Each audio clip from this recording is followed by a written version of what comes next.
नमस्कार, आप देख रहे हैं लाइव सिटीज़। मैं हूं आपके साथ सौरभ राज।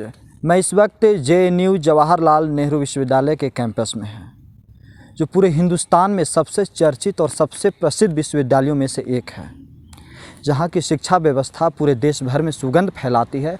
लेकिन यहाँ की राजनीति की धमक भी देश के हर कोने में है।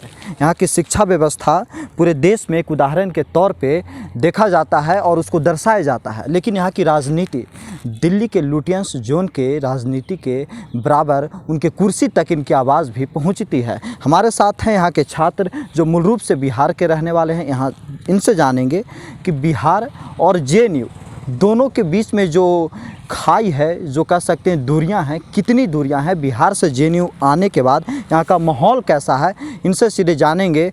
JNU मतलब इंटेलेक्चुअल। देखिए, इंटेलेक्चुअल को आप मतलब किस तरीके से समझते हैं, इस पे भी ये निर्भर करता है।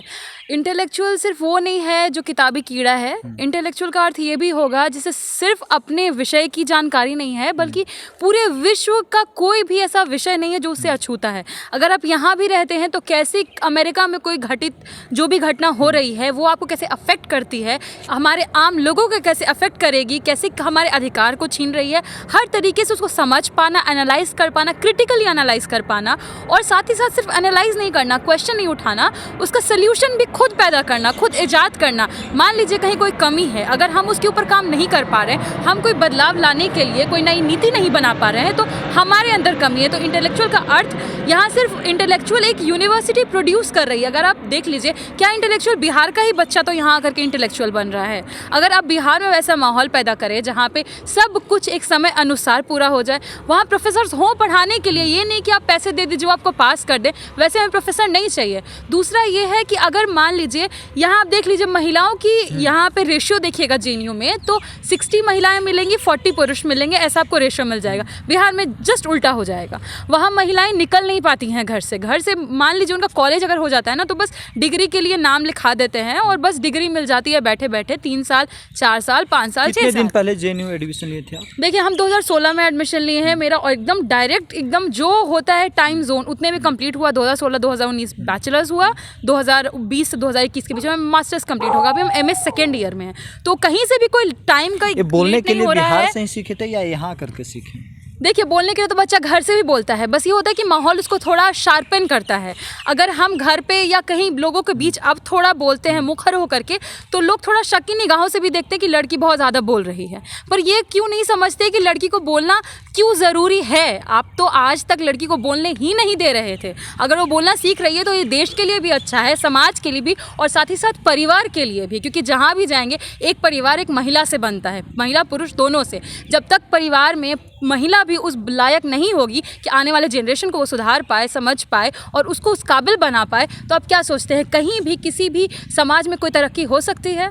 कन्हैया कुमार को जानते हैं? बिल्कुल जानते हैं। कौन? आपके विश्वविद्यालय के पूर्व छात्र हैं। हाँ, बिल्कुल छात्र हैं। हाँ, अपने गृह राज्य के रहे हैं। हाँ, जानते हैं उनको? बिल्कुल जानते हैं, क्यों नहीं जानते हैं। और किस प्रकार से जानते हैं कि ठीक है, यहाँ के स्टूडेंट रहे हैं और मतलब लेफ्ट के रहे हैं और उनका यहाँ पे संघर्ष रहा है, इतनी सारी बातें पता है। और बिहार में भी राजनीति में वो आए हैं, पर मतलब कमी रही है, और जो कुछ भी रहा है उनके संगठन से या उनसे, खैर अभी हमारा तो गठबंधन साथ में हो रहा है, लेकिन मेरी कुछ उनके साथ में एज अ पर्सन, हम उनके विचारधारा की बात नहीं कर रहे हैं, बट एज अ पर्सन कुछ खामियां उनके अंदर हैं, जो कि हम अभी आपको एग्जांपल भी दे सकते हैं। यहाँ पे JNU में OBC टेबल उन्होंने लगने नहीं दिया था। जब हमारे OBC के मुद्दे उठ रहे थे, 27% रिजर्वेशन का सवाल था, लगने नहीं दिया था। तो एज अ पर्सन हम कभी भी उनका फेवर नहीं कर सकते हैं। हाँ, कुछ बातों पर हम उनके साथ हैं, कुछ बातों पर हम उनके विपरीत है। जैसे जातिवाद में हम उनका साथ नहीं दे सकते हैं, जहाँ वो OBC टेबल नहीं लगने दे रहे हैं। और बाकी रहेगा उनका संघर्ष मोदी जी के खिलाफ, तो एक बुरी मतलब एक RSS जैसा संघ है जो पूरे देश के लिए खतरा है, लोकतंत्र के लिए खतरा है, तो उस खतरे को भांप रहे हैं हम सभी लोग, और उस खतरे के खिलाफ हम सभी एकजुट है, और ये हमें पता है अच्छी तरीके। कहा जाता है कि वो हमेशा उनके ऊपर एक टैगलाइन चलती है, देशद्रोही। देखिए देशद्रोही वाला जो टैगलाइन है ये साफ साफ बनाया हुआ है किनका, ये आरएसएस का एजेंडा है, बीजेपी का एजेंडा है, और ये उन लोगों के लिए है जो तख्त पे बैठे हैं, जो सत्ता में बैठे हैं, उनसे सवाल करते हैं। और ये देशद्रोही ही नहीं, बहुत सारा है, नक्सलवाद है, जेएनयू टुकड़े टुकड़े गैंग है, और बहुत सारी ऐसी बातें हैं।